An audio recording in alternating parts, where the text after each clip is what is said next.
See, I am sending an angel ahead of you to guide you along the way and to bring you to the place I prepared.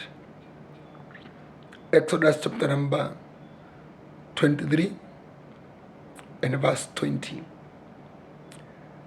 Activating the guardian angel. Just from what we have just read, two things why this angel is very important. And this is a guardian angel. The Lord is telling us that when this angel is in our lives, his work is to guide us along the way.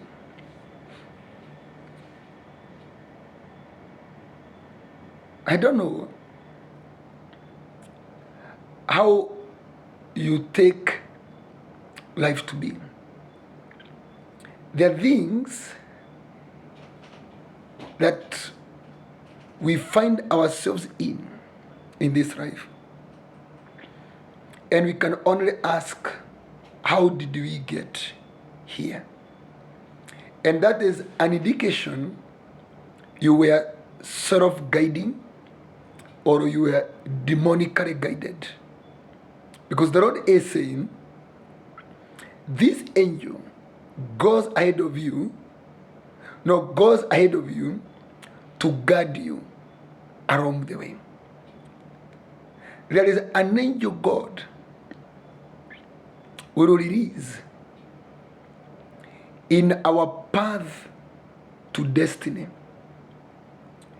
And the work of that angel is to guard us, to protect us. Because along the way to destiny, there are so many security risks.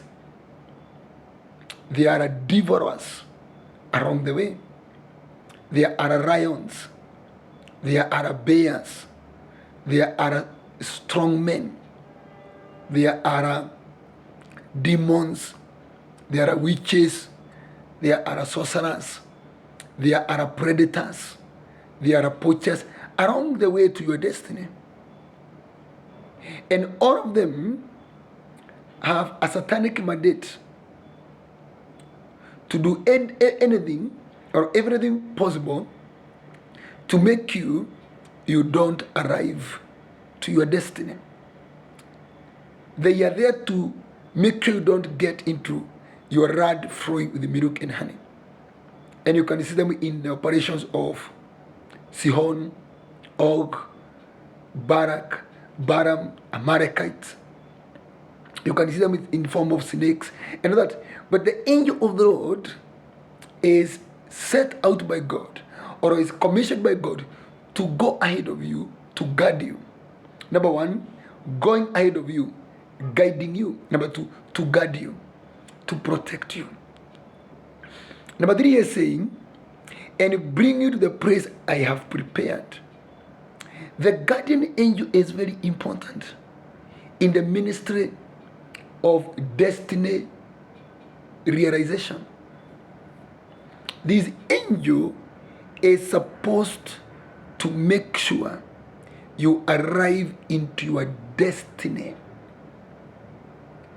at the appointed time. He will bring you to the place I have prepared. And why are people in the wrong destinations, in the wrong marriages, in the wrong careers, in the wrong businesses, in the wrong skills? You pursued a degree that is not helping you. You are in the wrong ministry. It's because you don't have an angel who is supposed to deliver you into your right destination. The angel has that transcript of where are you supposed to go. And the angel's work is to take you there. The angel's work is to take you there into the right marriage, You would avoid being a single mother. You would avoid being a divorcee. The angel of the Lord is supposed to put you in the right company where you're supposed to go and allow yourself to grow and all that. So many people are not in the right destinations simply because the angel of the Lord who is supposed to take you there is in absentia, is missing. And what you have in the place of the angel is a Satan, is a demon, is a jinn, is a strong man, is a sexual demon. That's what that is guiding you. You find yourself not going to the place the Lord have prepared. But if the angel of the Lord is in your life, you go to the place the Lord have prepared. Verse 23. My angel will go ahead of you and bring you into the land of the Amorite, Hittite, and all that. Okay. And all that.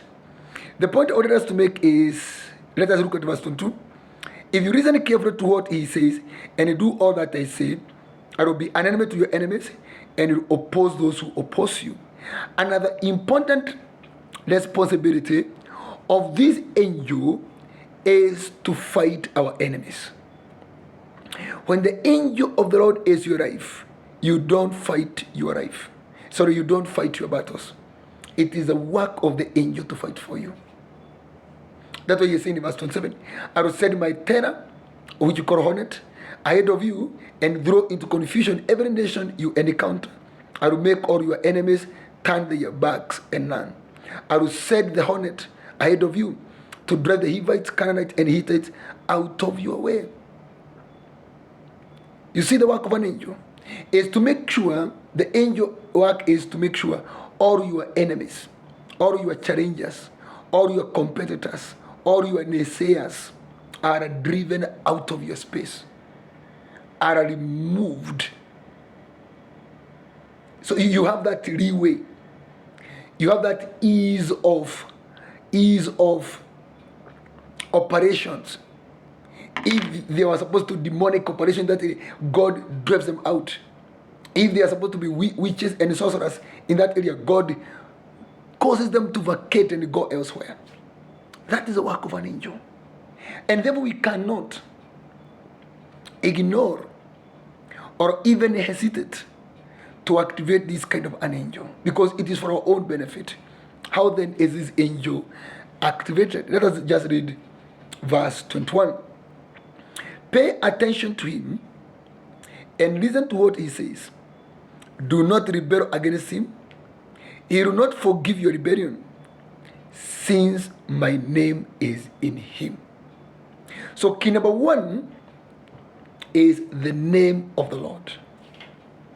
One of the things that brings an angel of God in our lives is when we are operating with the name of the Lord, because the angels of God are there to make sure the name of the Lord is practical, the name of the Lord is honored, the name of the Lord is glorified, and the name of the Lord has authority. So one of the things, because these people are called by his name, the Lord is saying, this angel bears my name, because you are called by my name. So number one is invest in the name of the Lord Jesus Christ. That name by itself. As long as you are called by the name of the Lord, that angel has an obligation to be in your life and to make sure that name is honored. Number two, pay attention to him and listen to what he says. The next thing is absolute obedience. This angel is in your life as long as you pay attention and as long as you listen. As long as you are vigilant or watchful or alert, and as long as you have understanding ears. Do not rebel against him, for he will not forgive your rebellion. You get me? That is what we call, in a nutshell, is absolute obedience. The one recorded in Hebrews 5 verse 7. That Jesus, is it verse 8, he learned obedience to what he suffered. So when we walk in obedience to the principles of God, bearing the name of the Lord, this angel is active in our